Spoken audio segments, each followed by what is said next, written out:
से शुरू करते हैं। क्या ऐसा हो सकता है कि किसी देश में पॉवर्टी तो कम हो रही हो, लेकिन लोगों की जो भूखमरी की प्रॉब्लम है, वो वैसी की वैसी ही रहे? सुनने में एक पजल जैसा लगता है ना? बिल्कुल, और यही पज़ल आज इंडिया की स्टोरी का एक बहुत ही इम्पोर्टेंट हिस्सा है। ये उन नंबर्स की कहानी है जो पूरी पिक्चर नहीं दिखाते। आज हम इंडिया की पॉवर्टी और भुखमरी की इसी कॉम्प्लेक्स स्टोरी की गहराई में उतरने वाले हैं। हमारे पास इससे जुड़े कुछ बहुत ही इंटरेस्टिंग क्वेश्चंस हैं, जो सालों से पूछे जा रहे हैं और आज भी उतने ही रेलेवेंट हैं। हाँ, और हम ये समझने की कोशिश करेंगे कि हमारे गोदाम अनाज से भरे होने के बावजूद लोगों की थाली तक एक्चुअल न्यूट्रिशन क्यों नहीं पहुंच पा रहा है, और ये भी कि प्रॉब्लम सिर्फ फूड की कमी की है या कहीं हमारे सिस्टम में ही कोई बड़ी गलती है। बिल्कुल। लेकिन इससे पहले कि हम इस इंटरेस्टिंग सफर पर निकलें, एक छोटा सा काम कर दो। जल्दी से चैनल को सब्सक्राइब करो, लाइक का बटन दबाओ और वो जो नोटिफिकेशन वाली घंटी है उसे भी बजा दो। और हाँ, कमेंट्स में हमें जरूर बताना कि इस बारे में क्या सोचते हो। डेफिनेटली एंगेजमेंट इज की। ओके, तो आज का लर्निंग मैप। आज हम 4 बहुत इंपॉर्टेंट सवालों को एक एक करके समझेंगे। पहला, इंडिया में पॉवर्टी और भूखमरी के बीच का फासला क्यों बढ़ रहा है? The divergence. दूसरा, क्या भूखमरी का असली कारण फूड की कमी है या हमारी ह्यूमन डेवलपमेंट पॉलिसीज उतनी इफेक्टिव नहीं है? The classic availability versus access debate. तीसरा, हम सब ने जिस मिड डे मील स्कीम के बारे में सुना है, उसकी पूरी कहानी क्या है, उसके गोल्स क्या है और वो कितनी सक्सेसफुल हुई है? Right, a critical examination. और आखिर में हम ये जानेंगे कि हमारी सरकारों ने पॉवर्टी और भूखमरी जैसी बड़ी प्रॉब्लम से निपटने में अब तक कितनी प्रोग्रेस की है। तो चलो शुरू करते हैं। Let's do it. ठीक है, तो हमारा पहला सवाल ये 2019 से है। क्वेश्चन है, there is a growing divergence in the relationship between poverty and hunger in India. The shrinking of social expenditure by the government is forcing the poor to spend more on non-food essential items, squeezing their food budget. Elucidate. Broad micro theme, Indian economy society. इसका heading दे सकते हैं, poverty घट रही है पर भूखमरी क्यों नहीं? The paradox. बिल्कुल, ये सवाल सीधा उस दुखती रग पर हाथ रखता है जिसे अक्सर डेवलपमेंट की चकाचौंध में इग्नोर कर दिया जाता है। इसका सीधा सा मतलब है कि भले ही लोगों की इनकम बढ़ रही है और वो टेक्निकली पॉवर्टी लाइन से ऊपर आ रहे हैं, लेकिन उनके पास न्यूट्रिशियस फूड पर खर्च करने के लिए पैसे कम हो रहे हैं। ये एक अजीब सा कॉन्ट्रडिक्शन है ना? हाँ बिल्कुल। इसे ऐसे सोचो, मान लो एक फैमिली की आमदनी बढ़ गई, लेकिन उसी टाइम उन्हें बच्चों की स्कूल फीस, घर में किसी की बीमारी का इलाज और काम पर आने जाने के किराए पर पहले से ज्यादा खर्च करना पड़ रहा है। नतीजा क्या हुआ? भले ही वो पुअर नहीं कहलाएंगे ऑन पेपर, पर उनके फूड का बजट तो श्रिंक हो गया। एग्जैक्टली, आपने बिल्कुल सही पॉइंट पकड़ा है। चलिए इसके इंट्रोडक्शन से शुरू करते हैं। हम इस चर्चा की शुरुआत दो अलग अलग तस्वीरों से कर सकते हैं। एक तरफ इंडिया की पॉवर्टी कम करने में मिली शानदार सक्सेस है, और दूसरी तरफ ग्लोबल हंगर इंडेक्स 2023 में इंडिया की 111वीं रैंक। ये जो अंतर है, यही इस सवाल का कोर है। तो इसके बॉडी में पॉइंट्स में कैसे ब्रेक डाउन करें? Okay, let's break it down. सबसे पहले growing divergence between poverty and hunger. यहाँ हम सक्सेस की बात करेंगे। स्टेट बैंक ऑफ इंडिया की रिपोर्ट्स के अनुसार पॉवर्टी 2023 में 5.3% से घटकर 2024 में 4.6% हो गई है। खासकर रूरल पॉवर्टी में 7.2% से 4.86% तक की गिरावट। That's very impressive. वाओ, ये नंबर्स तो काफी पॉजिटिव हैं। लेकिन फिर आती है दूसरी पिक्चर, कंजम्पशन पैटर्न शिफ्ट्स। खर्च कहाँ हो रहा है? हाँ, वही हाउस होल्ड कंजम्पशन एक्सपेंडिचर सर्वे यानी HCES 2324 बताता है कि रूरल एरियाज में लोग अपने कुल खर्च का 53% और अर्बन एरियाज में 60% नॉन फूड आइटम्स पर खर्च कर रहे हैं। 60%? That's a huge chunk. It is, और यहीं से प्रॉब्लम शुरू होती है। इसका रीजन है impact of reduce social expenditure. पहले देखते हैं एग्रीकल्चरल सेक्टर इम्पैक्ट।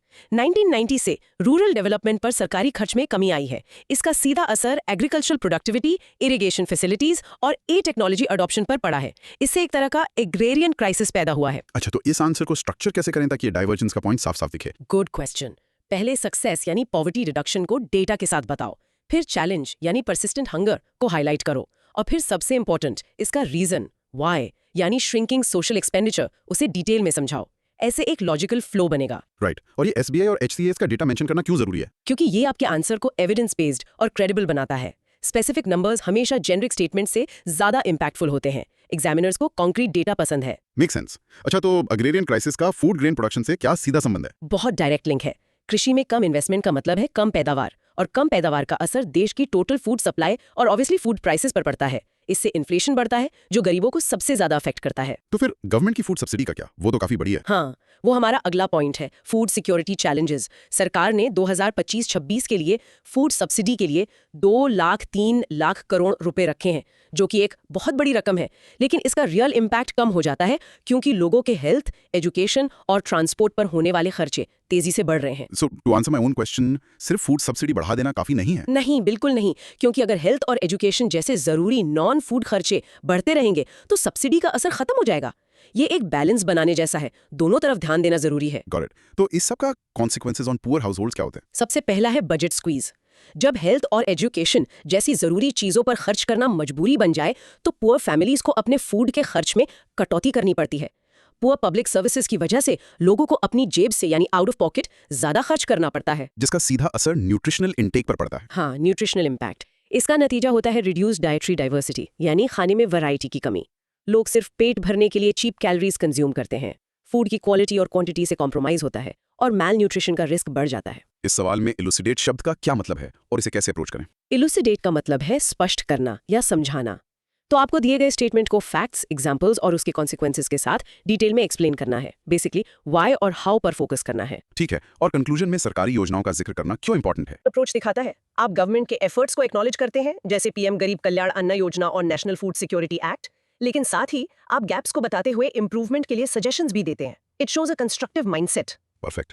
तो कंक्लूजन ये है कि पीएम गरीब कल्याण अन्न योजना जैसी स्कीम्स जरूरी सपोर्ट देती हैं, लेकिन असली समाधान सोशल सेक्टर, खासकर हेल्थ और एजुकेशन में सरकारी खर्च बढ़ाने और पीडीएस को और मजबूत करने में है। Exactly, a holistic approach is needed. चलो अब 1 मिनट का पॉज लो और प्रैक्टिस सेइंग दिस।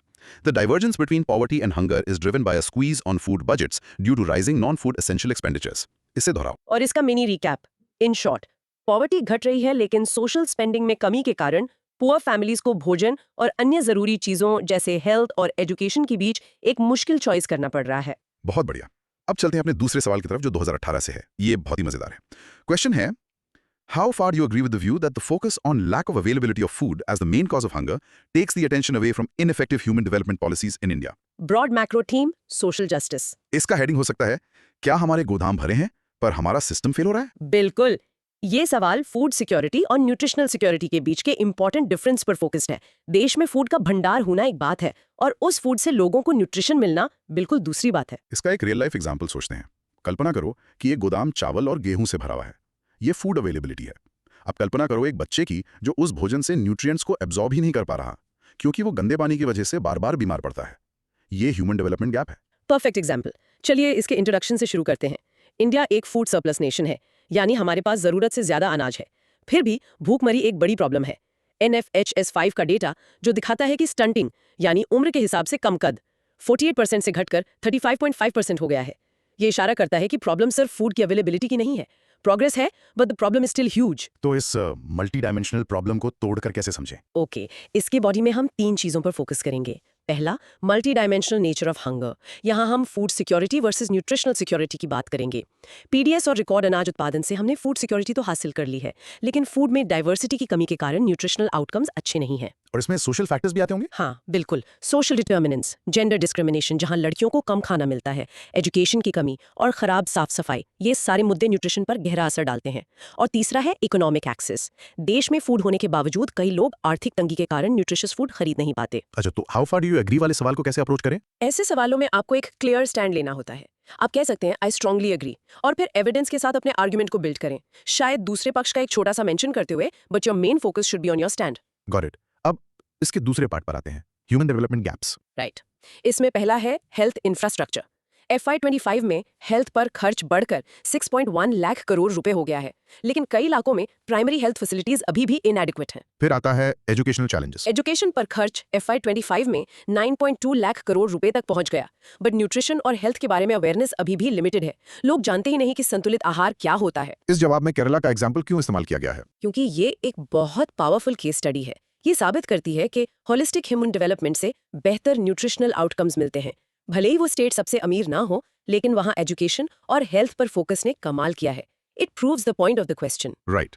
और तीसरा गैप, WSH, इंफ्रास्ट्रक्चर। इसका न्यूट्रिशन से क्या कनेक्शन है? थोड़ा और समझाओ। बहुत सरल है। WSH मतलब वाटर, सैनिटेशन एंड हाइजीन। अगर आप अनसेफ पानी पीते हैं तो आपको डायरिया हो सकता है। आपका शरीर न्यूट्रिएंट्स को एब्जॉर्ब करने के बजाय उन्हें बाहर निकाल देता है। तो भले ही आप अच्छा खाना खाएं, आप मेल नरिश्ड रह सकते हैं। It's a vicious cycle. Wow, ये तो काफी इंटरलिंक्ड है।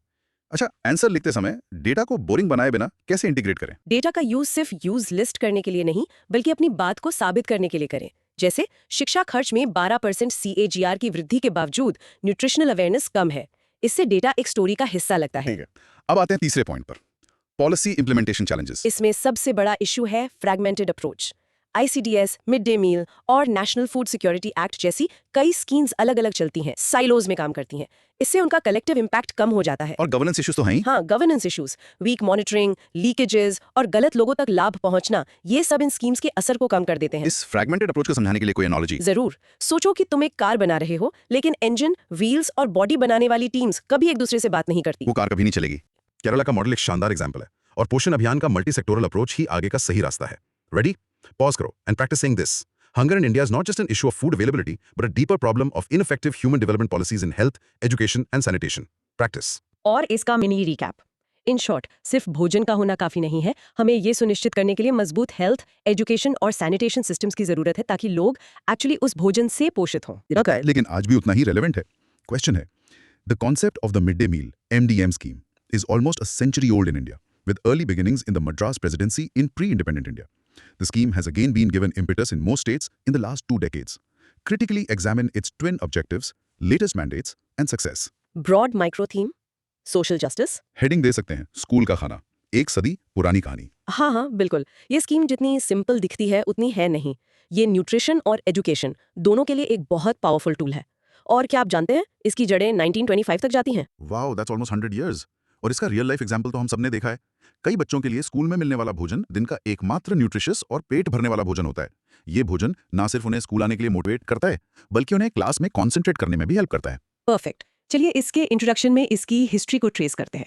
हम मिड डे मील स्कीम की जर्नी को देखेंगे 1925 में मद्रास प्रेसिडेंसी में इसकी शुरुआत से लेकर आज के पीएम पोषण तक। ये इंडिया का सबसे बड़ा स्कूल भोजन कार्यक्रम है। तो इसके बॉडी में सबसे पहले इसके ट्विन ऑब्जेक्टिव्स क्या हैं? इसके दोहरे उद्देश्य हैं। पहला है न्यूट्रिशनल एनहांसमेंट, स्कूली बच्चों में माल न्यूट्रिशन और भुखमरी को दूर करना। और दूसरा है एजुकेशनल एडवांसमेंट, स्कूल्स में एनरोलमेंट, अटेंडेंस और बच्चों के स्कूल में बने रहने यानी रिटेंशन की दर को बेहतर बनाना। और इसके लेटेस्ट मैंडेट्स क्या हैं? आज ये किस रूप में है? आज इसका नाम है पीएम पोषण स्कीम।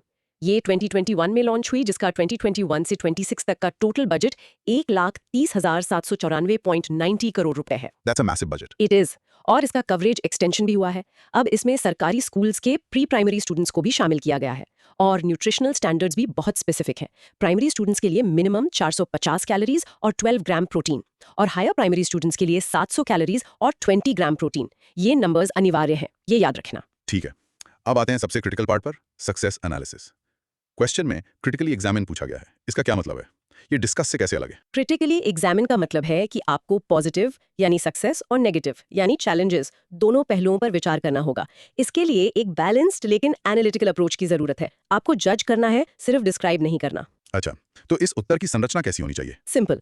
इंट्रोडक्शन में हिस्ट्री, फिर 3 clear sections, twin objectives, latest mandates और सक्सेस एनालिसिस।